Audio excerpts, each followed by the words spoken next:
I saw an interesting podcast the other day, and the person doing it was saying how school was not initially invented to educate kids.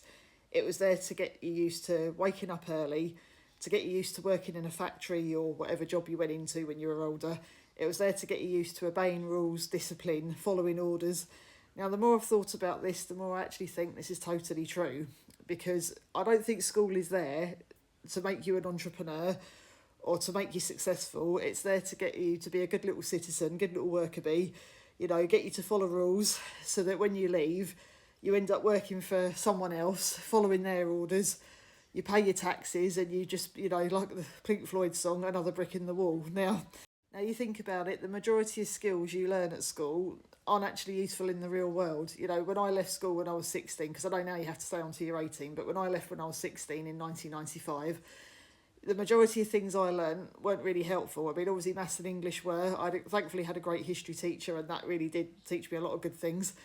But I really think they should educate kids. They should have a class on, mortgages, how to get a bank account, how to manage money, how to do taxes, how to do bookkeeping, things like that. So that if you do want to start your own business, you know how to pay taxes, you know how to prepare yourself for the real world financially.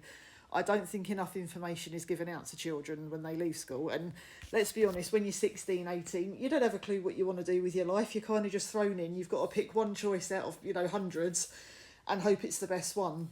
Now, I know things are different now. You do have the option of Open University. You can go to night school. There's a lot of online courses you can do. So education, it is easier to change careers now than it was, 30 odd years ago. But I just really, I do wonder at times what school was initially designed for, and I do think a lot of changes need to be made to prepare children for the real world. Let me know what you think in the comments, guys. I'd be interested to hear from you.